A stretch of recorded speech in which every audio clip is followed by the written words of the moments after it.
Bine v-am găsit, dragii mei din Zodia Taur, oriunde v-ați afla. Bine ați venit tuturor pe canalul meu, Tarot Flori de Loto. Eu sunt Nina pentru cei care nu mă cunosc și mă bucur să vă am alături la fiecare lectură. Ca de obicei, trebuie să vă aduc mulțumiri din suflet tuturor celor care au lăsat comentarii, care au lăsat sugestii, like-uri, dar mai ales celor care, prin simpla lor prezență, efectiv, mi-au bucurat sufletul și inima. Azi voi face o lectură generală, fără limită de timp, o lectură pe care voi o puteți viziona oricând doriți sau când apare în viața voastră. Pentru că dacă a apărut în viața voastră, sigur, are o informație importantă pentru voi. Trebuie să vă aduc aminte, dragilor, că sunteți stăpânii propriei vieți. Voi vă construiți propriul viitor, așa că trebuie să luați acele informații care rezonează cu voi, iar restul să le lăsați purtate de vânt către alte persoane din Zodia Taur. Și zic să începem și am hotărât să încep cu niște cărți astrologice, așa că voi scoate 3 cărți din acest pachet de cărți împărțit în 3 categorii. Să vedem.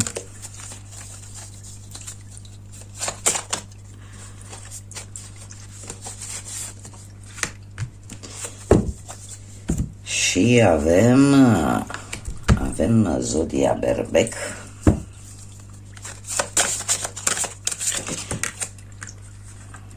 avem a 5-a casă,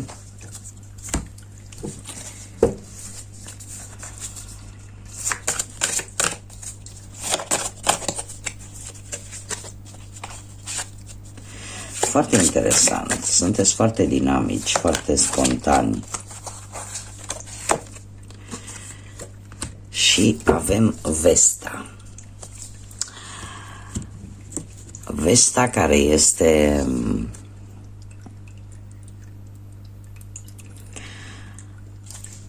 foarte interesant. Este una din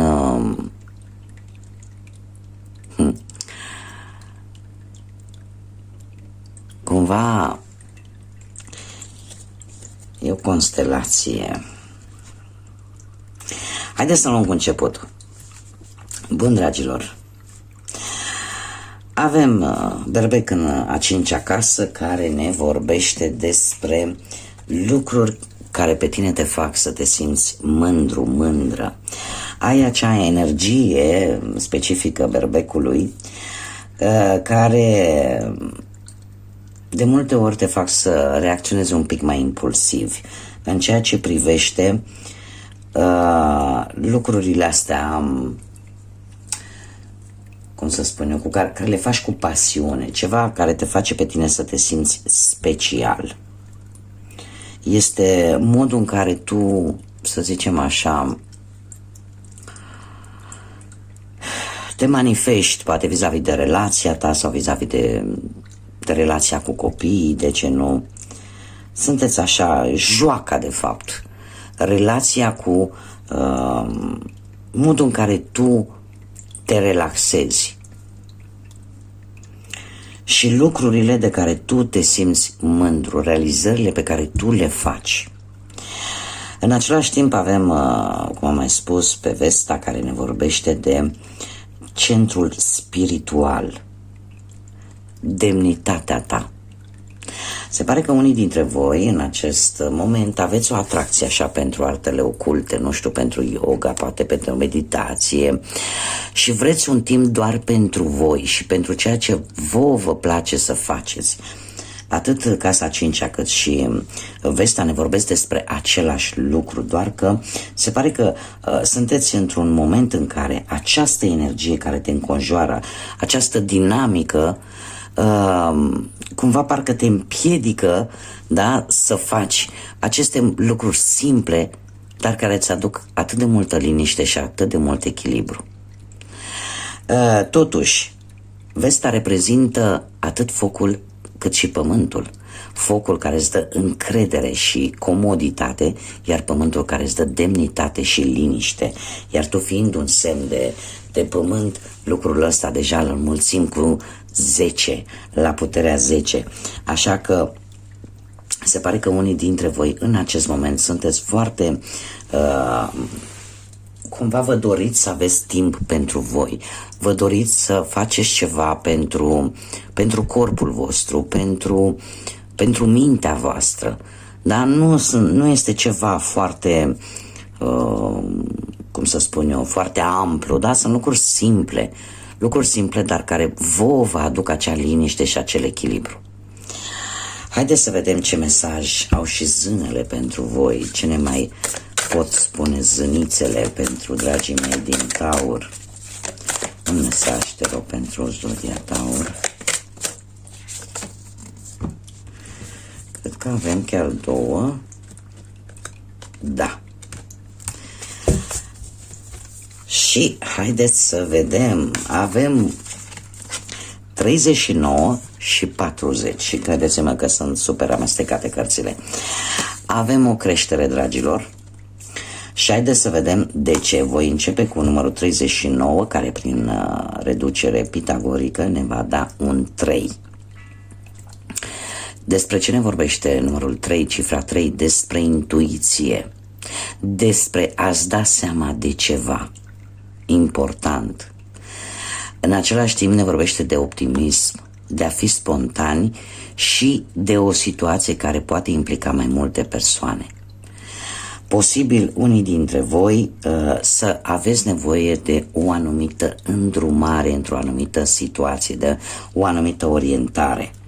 Aici îmi vorbește de strălucire, de confidență, de carismă și sunteți în această perioadă, cel puțin unei dintre voi,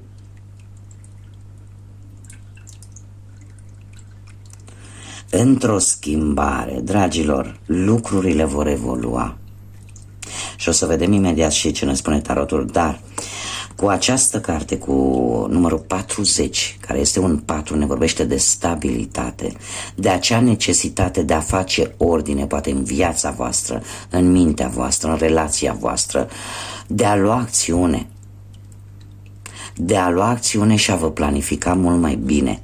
De ce? Pentru că un rezultat vizibil va apărea în viața voastră. Sunteți protejat și avem aici ușa bunicii care ne vorbește de portalul zânelor, de roata anului sau roata norocului și de acea lume dintre puncte. Sunteți într-un moment în care posibil să vină o schimbare bruscă, o schimbare la care nu vă așteptați, dar care vă va împinge către înainte. Veți vedea un rezultat vizibil și veți avea o confirmare că sunteți pe drumul cel bun. Bun, dragilor, haideți să vedem ce ne spune și tarotul. Ce mesaje, ce energii, ce sfaturi are tarotul pentru voi, dragilor, cei care ascultați acum și vizionați această lectură. Pentru dragii mei din Zodia Taur, mesaje, energii, sfaturi.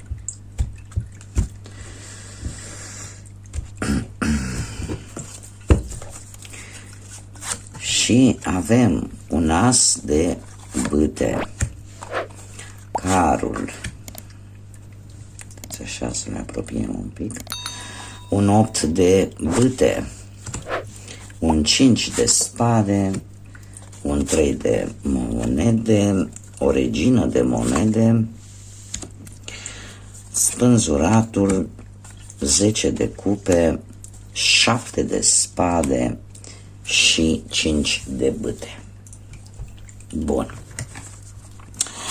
Situația actuală cu asul de bâte este o situație destul de pozitivă în care ai mai multă încredere în ceea ce îți spune intuiția, ești pregătită să iei acțiune, e un moment,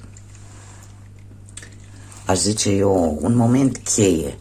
Un moment în care poate ai avut o idee bună sau ai în acest moment o idee bună pe care vrei să o pui în aplicare. Nu știu, poate că din punct de vedere profesional ai o nouă viziune, ai ceva promițător, ceva nou pozitiv care vine pentru tine poate la nivel profesional. Sau dacă vorbim, nu știu, poate de dragoste, este o etapă pozitivă, mai ales pentru cei care sunteți într-o relație. Și asta, desigur, atunci când există înțelegere și pasiune între voi. Chiar și pentru cei singuri, e posibil să fie apărut în sfârșit iubirea și pe strada voastră. Totuși, ce se interpune vis-a-vis de acest lucru? Parcă vine cumva în contra, avem carul. Nu știu dacă zodia Rac vă spune ceva, dar apare ceva legat de drumuri. De drumuri foarte multe. E posibil o călătorie. E posibil poate ca tocmai o anumită călătorie sau faptul că poate trebuie să faceți foarte multe drumuri, un du-te vino așa permanent, vă împiedică cumva să avansați cu toate aceste lucruri care sunt în viața voastră, da? Cumva parcă se opun. Carul în general este, aș zice eu, poate o mutare, poate unii dintre voi trebuie să facă o mutare și tocmai până nu se va face această mutare, această schimbare poate de rezidență, lucrurile cumva vor merge un pic mai greu, poate să fie și acest lucru, sau poate chiar schimbarea, cum am mai spus, o schimbare de loc de muncă va avea ceva un pic împotriva ta, va juca un pic împotriva ta. Apare, cel puțin în dragoste, apare un pic tentația de a urgenta un pic lucrurile din punctul ăsta de vedere amoros, mai ales pentru cei care sunteți într-o relație, iar asta poate să fie interpretată greșit de către perechea voastră pentru unii dintre voi, sau nu. Cert este că e ca și cum ai vrea acum. Deci acum trebuie să se întâmple. Dar, din păcate, lucrurile trebuie luate cu calm. Mergem mai departe. Ce gândești? Ce gândești tu? Ce gândești tu? Gândești avem un 3 de monede. Ai vrea să concretizezi o anumită idee, un anumit proiect. Chiar dacă ai abilitățile de care tu ai nevoie, se pare că vei fi ajutat și de altcineva, de ajutorul altor persoane. Nu știu, poate la locul de muncă. Chiar dacă unii dintre voi, e posibil, dacă vorbim de viața asta profesională, să nu câștigați chiar așa pe măsura muncii voastre. Totuși, e posibil ca unii dintre voi chiar să găsească un job poate mai satisfăcător în următoarea perioadă, sau aș mai spune că să aveți așa o recompensă totuși pentru munca depusă într-un viitor apropiat. Dacă vorbim de dragoste, cumva perechea pe care tu o ai, pentru cei care sunteți într-o relație, apreciază tot ceea ce tu faci și felul în care tu te comporți, mai ales vis-a-vis de viața asta sentimental, amoroasă. Cei care poate sunteți singurei în acest moment, trebuie să fiți un pic atenți, pentru că e posibil să apară o persoană la locul de muncă sau în timp ce voi căutați un loc de muncă, o persoană care să vă atragă atenția. Și se pare că voi cumva deja cam bănuiți cine este. Ce este ascuns? Ce este ascuns? Este foarte curios și în același timp este ascuns. Avem o regină de monede, ori mai încă o persoană, poate din acea zodie cu voi, Taur sau Fecioară sau Capricorn, este cineva, poate care cumva sau care are, poate nu este într-o zodie de pământ, dar are în cartea natală, nu știu, poate ascendentul în zodii de pământ, da? În zodia Taur, Fecioară sau Capricorn. Dar este un personaj care are mereu resurse, care mereu și le pune acolo la păstrare fără să știe nimeni și care e o fire destul de independentă și unde planul ăsta material este foarte, foarte important. Sinceră să fiu, aș tinde să cred că voi sunteți, de ce? Așa îmi spune intuiția în acest moment, voi încercați să aveți mereu ceva pus deoparte, mereu o rezervă, în așa fel încât să nu depindeți foarte mult de alte persoane. Regina de monede, în general, reprezintă acea siguranță și acea prosperitate materială. Se pare că ce este ascuns sau ce nu știți, că veți face mari progrese, poate la locul de muncă, posibil chiar să fiți avansați. Poate e cineva la locul de muncă care să fie la fel dintr-un semn de pământ, la fel ca și voi, și care va juca un rol foarte important în viața voastră profesională. Cum, de asemenea, dacă vorbim de bănuți, banii, chiar dacă voi nu știți în acest moment, banii vor crește progresiv. Da? Și mai ales pentru faptul că voi poate faceți deja economii, deja încercați să puneți ceva deoparte, cumva lucrul ăsta atrage, da? Atrage banii și mai mult. Încetul cu încetul lucrurile vor intra pe un făgaș normal. Dacă vorbim de dragoste, atunci veți fi ceea ce nu știți voi acum, dar într-un viitor apropiat, posibil să fiți tentați să ieșiți un pic în societate, da? Nu știu, să ieșiți cu perechea voastră și să încercați așa să vă mai detenționați. Da? Și am văzut lucrul ăsta chiar din cărțile astrologice. Simțiți nevoia de a avea așa poate un timp alături de perechea voastră, un timp în care să vă regăsiți liniștea și să vă reîncărcați un pic bateriile. Dacă sunteți singurei, aș putea să vă zic că ceea ce nu știți voi și este ascuns este că cumva nu trebuie să acționezi într-o manieră foarte disperată de a atrage pe cineva în viața voastră. Să încercați să vă iubiți pe voi și calitățile pe care voi le aveți. Și în felul ăsta poți atrage iubirea, pentru că cine vă va place așa cum sunteți. Da? Și bineînțeles, ceea ce nu știți e că e posibil să apară în viața voastră, cum am mai spus, un personaj dintr-o zodie de pământ. Bun, haideți să vedem trecutul apropiat. Trecutul apropiat a fost unul destul de agitat, cu vești venite poate de departe sau cu un dute vino așa de comunicări, de mesaje, de poate mail-uri. Optul de bâte despre asta ne vorbește, despre foarte multă energie consumată, în care comunicarea a fost foarte rapidă. Unii dintre voi poate chiar au avut de făcut călătorii, mă scuzați, au avut de făcut călătorii, multe drumuri, multe, să rezolvați anumite lucruri, iar asta v-a cam consumat de energie.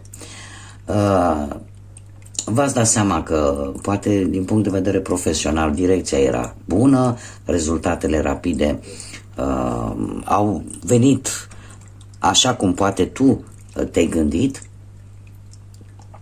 Ce aș putea să mai zic, că ți-ai dat seama poate la nivel amoros că depinde de tine cum trebuia să rezolvi poate o anumită situație în relație. Da?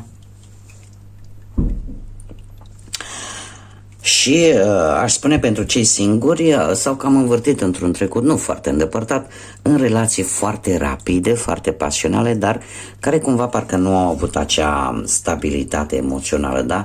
Au fost așa niște conexiuni, legături amoroase de o vară, da? Rapide, dar fără conotații foarte sentimentale, da? Fără un aport de sentimente foarte mari. Ce va veni într-un viitor apropiat? Avem un 5 de spade. Mare atenție, dragilor, de ce? Pentru că acest 5 de spade ne vorbește de anumite tensiuni. anumite conflicte care pot apărea din cauza divergențelor, din cauza faptului că poate cineva încearcă să se răzbune sau poate că din cauza invidiei, din cauza geloziei. Așa că aveți mare grijă atât pe plan profesional cât și pe plan amoros. Da? Pentru că este cartea care nu vine cu nimic bun. Din toate aceste conflicte, din toate aceste tensiuni, cumva nimeni nu are de câștigat. Absolut nimeni. Da, se poate ajunge la anumite dezacorduri, se poate ajunge la conflicte care nu va folosi nimănui. Și eu totuși aș vrea să văd un lucru. Clarificăm 5 de spade. Să încerci să-ți alegi luptele, da? Nu intra în lupte care știi că oricum nu te duc nicăieri. Da. Deci încercați să schimbați această carte. Așa cum v-am spus la începutul acestei lecturi, la voi stă puterea. Voi sunteți stăpânii propriei vieți. Și în funcție de deciziile pe care voi le veți lua, lucrurile se pot schimba. Tarotul nu obligă. Tarotul decât arată o perspectivă pe care voi o puteți schimba prin acțiunile și deciziile pe care voi le luați. Nu intrați în conflicte și mai ales cu persoane din anturajul vostru apropiat. Chiar și la locul de muncă. Încercați să nu răspundeți provocărilor. Chiar dacă poate știți că aveți dreptate. Pentru că asta vă va aduce un 10 de spade. Da? Faceți acest lucru și lucrurile se vor schimba. Pentru că e posibil să aveți persoane care să vă... Da, chiar am vrut să văd totuși, din cauza multor responsabilități și din cauza banilor, dragilor. Prea multe responsabilități. Ori voi sunteți încărcați și încercați să rezolvați prea multe lucruri deodată și a unei oportunități e posibil să apară acest conflict. Poate că restul lumii nu vede efortul pe care voi îl faceți, nu vede faptul că poate sunteți împărțiți în 50.000 de direcții și în loc să vadă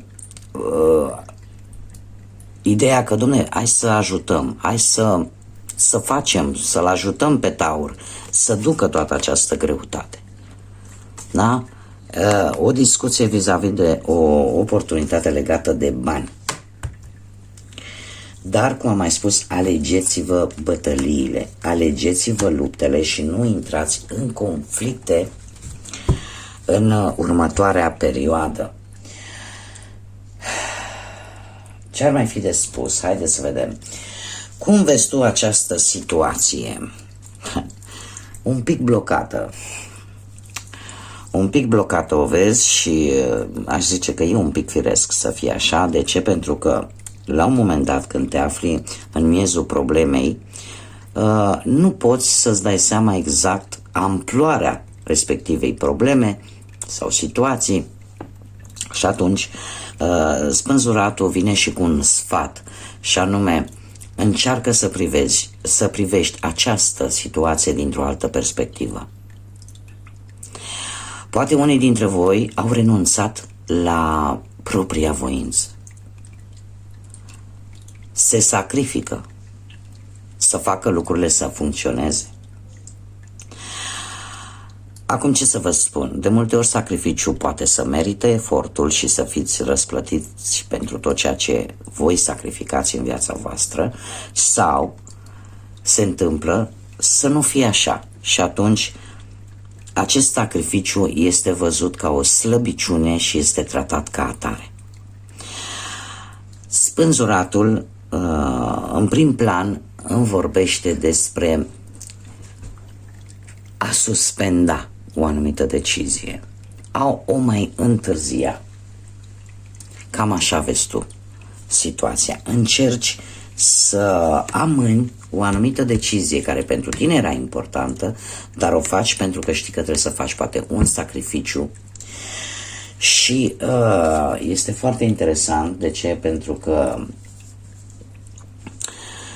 o să vi se pară un pic paradoxal. De ce? Acest 10 de cupe pe poziția cum afectează toate aceste lucruri situația ta, va face ca pentru unii dintre voi, cel puțin, situația voastră amoroasă, relația voastră să fie mai închegată, să fie mai cumva veți reuși să fiți apreciat pentru tot sacrificiul ăsta pe care îl faceți. Dar de asemenea, acum trebuie să vă spun tot ceea cu ce vine această carte. Acest 10 de cupe vine și cu evenimente la nivel de familie și nu neapărat numai la familia formată decât din voi, perechea voastră și poate copilași. Mă refer la familia mai mare. Da? Familia mai mare, un eveniment care se apropie și eu aș spune că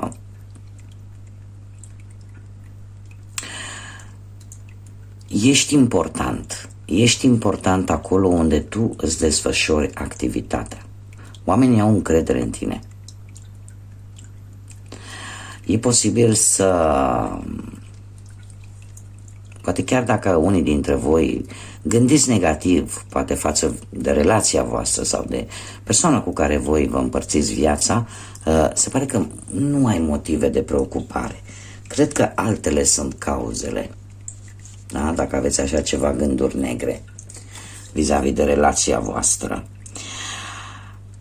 Mergem mai departe. Ce poate fi benefic sau ce poate bloca această situație? Și avem un 7 de spade. Ce vă poate bloca? Știu că nu o să vă placă, dar n-am ce să fac. Trebuie să vi le spun. Acest 7 de spade ne vorbește de trădări, de înșelăciune, de minciună. Se pare că este cineva care încearcă să spună piedici. O persoană în care posibil voi să fie avut încredere. Cineva care cumva, dacă ai avut și ți-ai dat seama că cineva ți-a înșelat încrederea, este un moment foarte bun să spui semnă de întrebare dacă mai merită să mai încredere în acea persoană. Unii dintre voi, această carte ne mai poate vorbi de acel fapt în care tu te gândești dacă ești dispus sau dispusă să plătești un anumit preț într-o anumită confruntare. Cert este că ceea ce te împiedică pe tine și unde trebuie să ai mare grijă și trebuie să schimbi ceva este neîncrederea. Cineva care ți-a înșelat încrederea și care te va atrage tocmai prin faptul că poate te-a trădat, poate te-a mințit, poate te-a înșelat, poate te-a furat. Da? Te va atrage în niște conflicte. Și trebuie să vă spun că aceste conflicte vor surveni mai ales pentru cei care locuiți.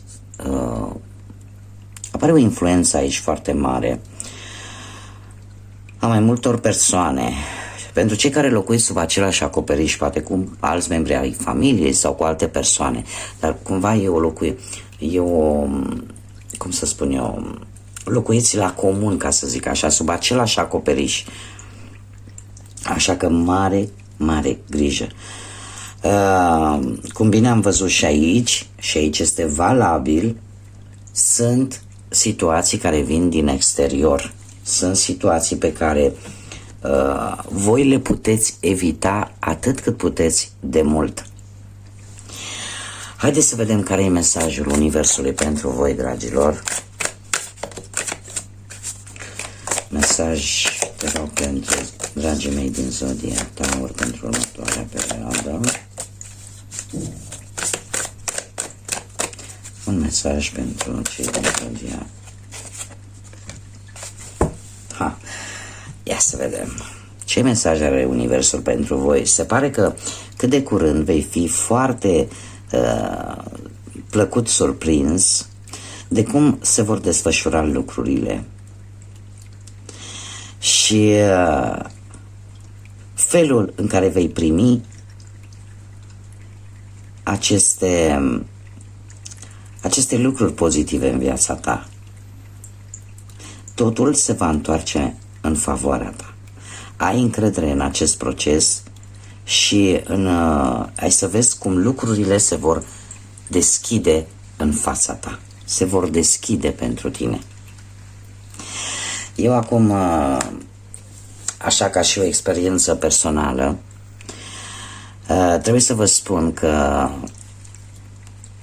ar trebui să încercați, în momentul în care aveți un plan, în momentul în care aveți ceva important, care pentru voi este important, nu contează ce este acel lucru, țineți-l pentru voi.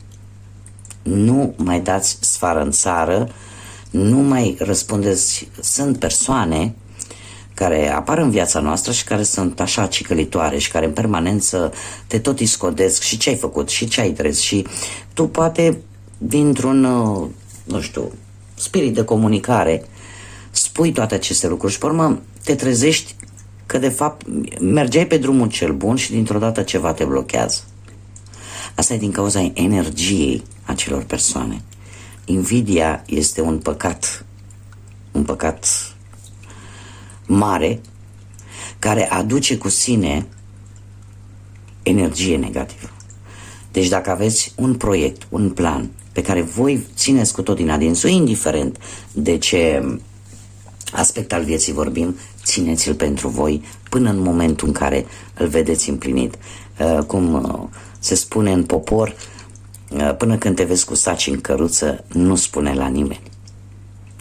Bun, dragilor, aceasta a fost lectura pentru voi. Eu sper că v-am putut ajuta, că v-am putut clarifica poate anumite lucruri și v-am putut aduce așa un pic de lumină în suflete și în minte. Vă doresc ca în următoarea perioadă totuși să aveți tăria de caracter, să realizați tot ceea ce vă doriți, să încercați să evitați toate aceste conflicte și Universul, Bunul Dumnezeu și tot ce este pozitiv pe lumea asta să vă protejeze și să vă aducă numai și numai energie pozitivă. Până data viitoare când ne vom revedea, să fiți iubiți, dragilor!